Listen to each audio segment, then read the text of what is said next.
انسانی شخصیت کی تکمیل، اگر انسان شادی نہیں کرتا، اگر انسان جو ہے نکاح نہیں کرتا تو آدھا رہ جاتا ہے۔ جوڑے جوڑے چیز ہے نا، تو جوڑا اپنے جوڑے کے ساتھ ملنے کے بعد ہی کوئی نتیجہ خیزی پیدا کرنے کے قابل ہوتا ہے، ایسا ہے کہ نہیں ہے؟ مثبت اور منفی اکٹھے ہوتے ہیں تو پھر کوئی نتیجہ نکلتا ہے۔ مرد اور عورت اکٹھے ہوتے ہیں تو نتائج نکلتے ہیں۔ اگر مرد اور عورت اکٹھے نہ ہوں تو اولاد کی صورت میں بھی نتیجہ نہیں نکلتا، اور اسلام جو نتائج نکالنا چاہتا ہے اولاد کی اچھی تربیت کے حوالے سے وہ نتیجہ بھی نہیں نکلتا، کیونکہ ذمہ داری کا تعین نہیں ہوگا نا۔ اگر فرض کر اسی طرح سے بچے پیدا ہونے لگے تو ریاست وہ تربیت نہیں کر پائے گی، جیسا کہ بعض لوگ کہتے ہیں ریاست تربیت کر لے گی، نہیں، ریاست تربیت نہیں کر سکے گی، کیونکہ انسان کی سطح پر اگر آپ تربیت کرنا چاہتے ہیں تو پھر آپ کو ایک خاندان کی تشکیل لازم ہے۔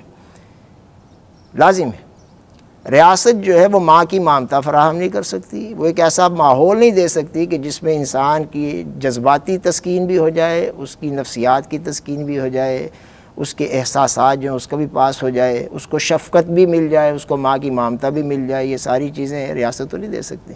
ریاست تو جانوروں کی طرح تربیت کر سکتی ہے، جیسے بھینس کو پال لیا، بکری کو پال لیا، ویسے کر سکتی ہے، یا یہ کہ مشینوں کو اچھی طرح سے جیسے رکھا جا سکتا ہے اس کی مینٹیننس کر کے اس طریقے سے رکھ سکتی ہے۔ اور آج جن لوگوں نے بھی ریاست کے حوالے بچوں کی تربیت کو کر دیا ہے وہ اسی نقطہ نظر کے تحت بچوں کی تربیت کر رہے ہیں کہ یا تو وہ جانور سمجھتے ہیں،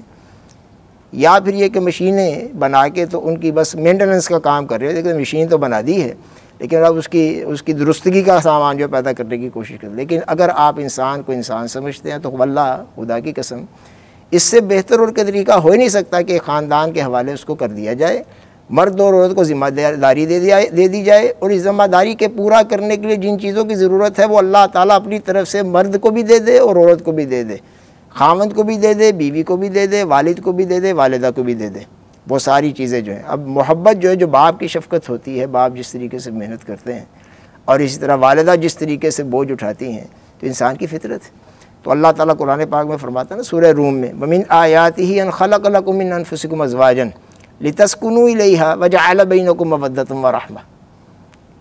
تو یہ اللہ کی نشانیوں میں سے ہے، یعنی اللہ کہہ رہا ہے کہ یہ اس کی نشانیوں میں سے کہ اس نے تمہارے اپنے اندر سے تمہارے جوڑے بنا دیے ہیں۔ کیوں؟ تاکہ تم ایک دوسرے سے جو ہے وہ سکون حاصل کرو، اور اسی طرح سے باہم تمہاری مودت اور رحمت جو ہے اس کی تسکین ہو سکے۔ انسان ہے نا، تو اس کی نفسیات بھی، اس کے جذبات بھی ہیں،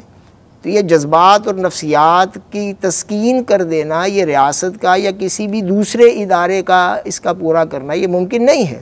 اگر آپ ڈے کیئر بھی بنا دیتے ہیں اور ان کے حوالے بچوں کو کر دیتے ہیں تو وہ وہاں پر مائیں اگر اپنی نہیں ہیں تو وہ اس طرح سے تربیت نہیں کر پائیں گی، اس طرح سے تسکین نہیں دے سکیں گی، نفسیاتی اور جذباتی ضروریات کی تکمیل نہیں کر سکے گی کہ جو ایک ماں کر سکتی ہے، جو ایک باپ کر سکتا ہے۔ سیدھی سی بات ہے، یہ کوئی زیادہ ایسی سائنس نہیں ہے کہ جس کو سمجھنے کے لیے کوئی بندہ